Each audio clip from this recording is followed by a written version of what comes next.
आपके घर में किसी बच्चे की, लड़के की या लड़की का या मंगल विवाह नहीं हो रहा हो या शादी नहीं हो रही हो, या उस लड़के लड़की के लिए बहुत प्रयास कर लिया आपने, उसकी शादी हो ही नहीं रही, अथक प्रयास आपने कर लिया। जितने लोग भी कथा सुन रहे हो बहुत ध्यान देना, ये जो पानी पीने का जो मटका होता है ना, जिसको हमारे यहां कलश कहा जाता है, हंडा कहा जाता है, जिसको हमारे यहां परिंडा कहा जाता है, मटका कहा जाता है, तो पहले जो मटका चलता था वो लाल कलर का चलता था, ठीक है, उस पर कलाकृति करते थे लोग, उस पर डिजाइन करते थे। आपके यहां भी होगा, जितने लोग कथा सुन रहे हो ना, आपके यहां भी मटका होगा, लाल कलर का चलता था। अभी अभी जो मटका चल रहा है ना, उसका कलर चेंज कर दिया गया। कौन सा कलर का हो गया?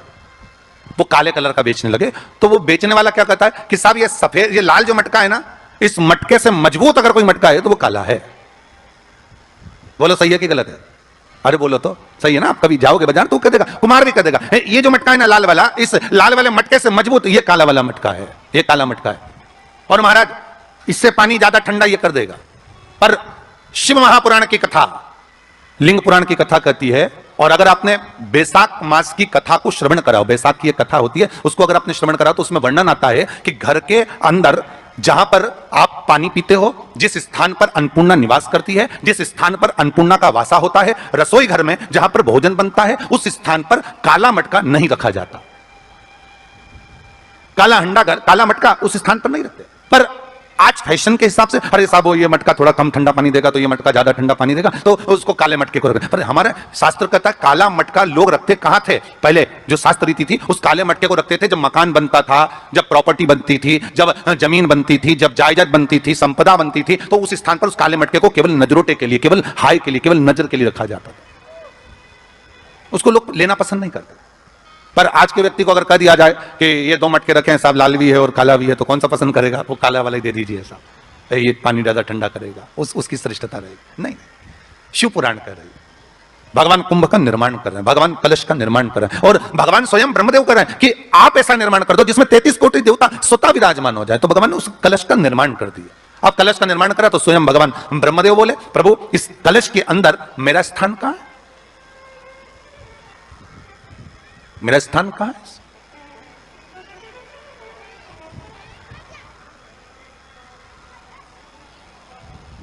बहुत ध्यान देना महाराज, कलश का जो मुख होता है, उस मुख पर भगवान विष्णु का स्थान होता है। किसका स्थान है? भगवान विष्णु का। थोड़ा सा नीचे आओगे, जहां से कलश का मुख दबा हुआ होता है, वह जगह भगवान स्वयं शिव की होती है। किसकी जगह है? भगवान शंकर की। कलश का अग्रभाग, नीचे का भाग जहां से फैला हुआ होता है, वहां ब्रह्मा का आधिपत्य स्थापित होता है।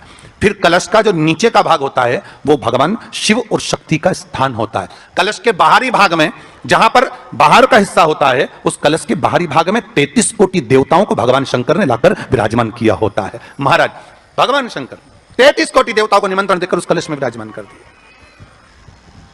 कितना सुंदर है महाराज जी। उस आम के पल्लव की महत्वता को जरा जानिएगा, बहुत बहुत ध्यान दीजिएगा। आम के पत्ते देखें आप लोगों ने? अरे बोलो जम के तो बोलो, देखें उसका प्रयोग कभी आप लोगों ने करा? आम के पत्ते का कभी प्रयोग कर देखिएगा।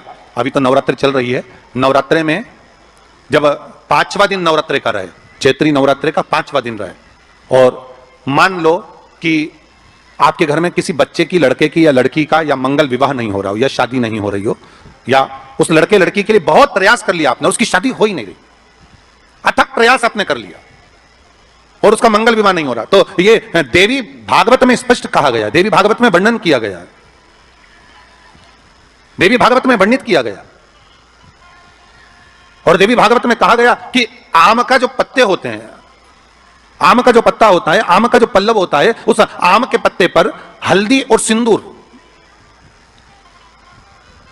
इन दोनों से स्वस्तिक का निर्माण किया जाए। देवी भागवत का संवाद है, बहुत ध्यान देना महाराज। जिन कन्याओं का विवाह ना हो पंचमी के दिन, नवरात्रे की कोई सी भी पंचमी, मतलब जो पंचमी तिथि पड़ेगी, कोई भी नवरात्र हो, चाहे वो 4 नवरात्रे में से, चाहे वो पौष का हो, अश्विन का हो, चैत्र का हो, आषाढ़ का हो, किसी भी नवरात्रि में आप कर सकते हैं। एक पान के पत्ते पर, एक ही पत्ते पर जो 2 स्वस्तिक बनेंगे, एक हल्दी का बनेगा, एक सिंदूर का बनेगा। बस अंतर इतना है, जो हल्दी का स्वस्तिक है उस पर कंकु के चावल, अर्थात रौली के चावल, रौली कुंकू के चावल रखना है, और जो सिंदूर का है उस पर हल्दी के चावल रखना है। इतना रखकर जिस लड़का लड़की का विवाह नहीं होता, उसकी हथेली पर रखकर उसका नाम और गोत्र बोलकर महाराज उसको ले जाकर नीम के पेड़ के नीचे उसको रख दिया जाता है। मात्र 3.5 या 4 महीने ऐसे रहते हैं जिसके अंदर उस लड़का लड़की का विवाह पक्का हो जाता है। जिसका विवाह नहीं होता केवल उसी के लिए। जिसका मंगल विवाह ना हो रहा, आम के पल्लव में शिव का वर प्रदान है, आम के पल्लव में शंकर का आशीर्वाद है, आम के पल्लव में शिव का आशीर्वाद। भगवान भूत भावन भूतेश्वर मेरे शिव, मेरे करुणा सागर मेरे शंकर, मेरे त्रिकालदर्शी, मेरे कैलाशी, मेरे भोलेनाथ। सुतहा कह रहे हैं, अरिरति तुम रोती क्यों है, तुम्हारे रोने का कारण क्या है? प्रभु मेरे पति के साथ ये आम का पेड़ भी जलकर भस्म हुआ, आम का पेड़। भागवत जी किस किसने सुनी है? हाथ उठाओ जरा, जिन जिन ने भागवत जी सुनी है। आप लोगों ने सुनी है भागवत? रखिए हाथ। अगर आप लोगों ने भागवत सुनी होगी तो उसमें वर्णन आता है, तक्षक नाग डसने के लिए जब जा रहा था तब ब्राह्मण देवता जो जहर उतारना जानते थे उनको लेकर राजा परीक्षित के पुत्रों ने अपने दूतों को भेजा था लाने के लिए कि एक ब्राह्मण ऐसे हैं कि वो तक्षक नाग का जहर उतार सकते हैं, वो तक्षक नाग के जहर को समाप्त कर सकते हैं, तो आप उनको लेकर आओ। और वो तक्षक नाग का जहर उतारने वाले उस ब्राह्मण को लेकर जा रहे थे। तो सर्प ने विचार करा, तक्षक नाग ने कि बताओ ये तो गजब का काम कर रहा, अगर ये ब्राह्मण पहुंच गया तो ये ब्राह्मण तो सर्प का जहर उतार देगा। तो सांप तक्षक नाग को ये चिंता लग गई कि मेरे को ही डसना है और मेरे जहर ये उतार देगा, और डसने भी एक ही बार है और मरना चाहिए परीक्षित को श्राप लगा, अब करूं तो करूं क्या। तो सर्प ने विचार करा कि मैं एक रूप रखकर जाता हूं और इस ब्राह्मण की परीक्षा लेता हूं। सर्प रूप रखकर गया, भागवत आप लोगों ने श्रवण करी होगी। तो जब तक्षक रूप रखकर गया और उस ब्राह्मण के पास में जाकर पूछा कि ब्राह्मण देवता ये बताओ कि आप कहां जा रहे हो, तो ब्राह्मण बोला आपको नहीं मालूम, राजा परीक्षित को सांप डसने वाला है तक्षक नाग और मैं जहर उतारना जानता हूं। अच्छा आप जहर उतार दोगे? हां।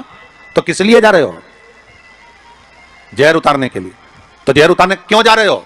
तो कहा राजा है राजा, जब राजा का जहर उतारेंगे तो मुद्रा भी कितनी मिलेगी, आपको मालूम नहीं है क्या?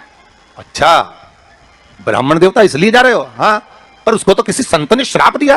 अरे तो श्राप संत ने दिया है, हम ब्राह्मण हैं, हमारा कर्म है किसी को बचाना, तो हम तो बचाएंगे। अच्छा आप में इतनी सामर्थ्यता है कि आप तक्षक नाग का जहर उतार दो? अरे तक्षक नाग आकर अगर मेरे सामने खड़ा हो जाए और किसी को डस ले तो यह पक्का है कि मैं जहर उतार सकता हूं। अच्छा तो इतने में तक्षक नाग सामने बिल्कुल प्रकट हो गया और तक्षक नाग प्रकट होकर बोला बता ब्राह्मण किसको डसूं मैं? ब्राह्मण ने कह दिया तुम्हारी मर्जी पड़े उसको डसो। सामने एक पेड़ था, उस पेड़ को ब्राह्मण ने उस तक्षक नाग ने डस लिया। अब तक्षक नाग ने उस पेड़ को डसा और डसने के बाद में वो पेड़ पूरा जल गया, पूरा जल गया।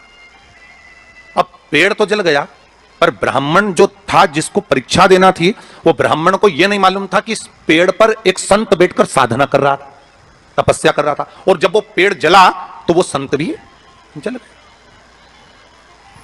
संत भी जल गया। अब जब संत जल गया ब्राह्मण ने हाहाकार की आवाज जब सुनी तो आंखों में जल भर गया, आखिर हुआ क्या? ये संत जल कैसे गया? तो कहा इसके जलने का कारण केवल इतना है कि अब आप जीवित करो, इस पेड़ को हरा भरा करो, इस पेड़ को हरा भरा कर दीजिए। और ब्राह्मण ने हाथ की अंजलि में जल लिया। हाथ की अंजलि में जल लेकर ब्राह्मण उस जल को पेड़ के ऊपर छींट रहे थे तो सबसे पहले ब्राह्मण ने यह मन में सोचा कि भोलेनाथ शंभु त्रिकालदर्शी है कैलाशी, कृपा ऐसी करना कि सबसे पहले जो पेड़ पर जो संत बैठा था वो जीवित होना चाहिए, जो वृक्ष पर संत बैठा है वो जीवित होना चाहिए। हाथ का जल ब्राह्मण ने जैसे छोड़ा, छोड़ते से ही पेड़ भी हरा भरा हो गया और उसके ऊपर जो संत बैठे थे वो भी जीवित हो गए। जीवित हो गए तो तक्षक नाग को यह लगा कि इसने एक जले हुए पेड़ को जीवित कर दिया, वापस हरा भरा कर दिया, और इसने ऊपर बैठे हुए संत को वापस जीवित कर दिया, तो यह पक्का है कि मतलब ये तक्षक नाग का जहर मतलब मेरा जहर राजा परीक्षित को उतार सकता है। तो तक्षक नाग ने अपनी बात को पलटा और पलट कर कहा महाराज जी हाथ जोड़कर निवेदन करता हूं, जितना राजा परीक्षित के पुत्र आपको धन देंगे उससे 1000 गुना धन मैं आपको देता हूं। ब्राह्मण ने कहा ठीक है, अगर दक्षिणा से बड़ी दक्षिणा हमको एक ही जगह पर मिल रही है तो फिर हमें जाने की जरूरत क्या। ब्राह्मण ने दक्षिणा ली, वापिस मुड़ गया, वापिस मुड़ गया। अब ईमानदारी से बोलो, वो ब्राह्मण नरक गया होगा कि स्वर्ग गया होगा? जरा जम के बोलना, हो सुनाई देना चाहिए हमको। कहां गया होगा? नरक। काय में लिखा है? देवी भागवत में। उसका कारण क्या था? शिव महापुराण की कथा कहती है जैसे एक नाव चलाने वाला व्यक्ति नाव लेकर जा रहा है और उसमें बहुत सारे यात्री बैठे हैं, बहुत सारे यात्री, और नाव डोलने लगी, आंधी चलने लगी, तूफान चलने लगा, हवा आने लगी, लहरें उठने लगी और नाव डूबने लगी। तो जो नाव में बैठा हुआ, नाव चला रहा था, वो कूद गया और कूद कर बाहर निकल गया, और निकलकर सारे के सारे जितने नाव में बैठे थे वो सब जलने लगे। जितने नाव के अंदर बैठे थे वो सारे के सारे जलने लगे।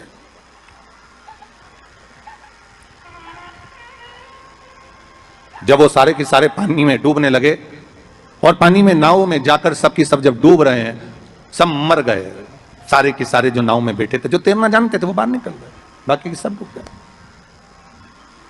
नाव चलाने वाला जब उसके प्राण छूटे तो उसको एक नरक नहीं मिला, कम से कम 94 नरकों में वो नाव चलाने वाला गिरा। शिव महापुराण की कथा कहती।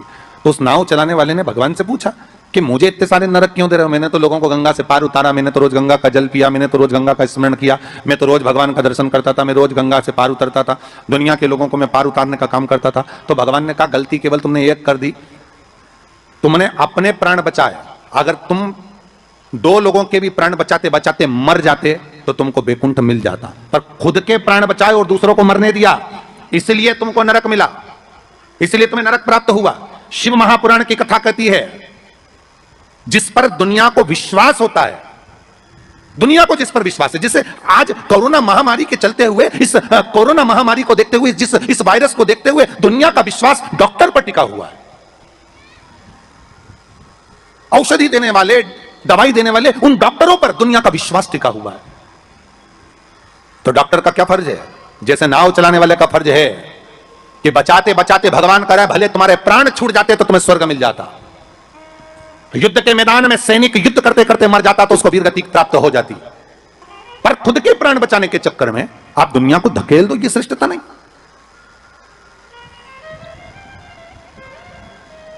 ये इसमें श्रेष्ठता नहीं।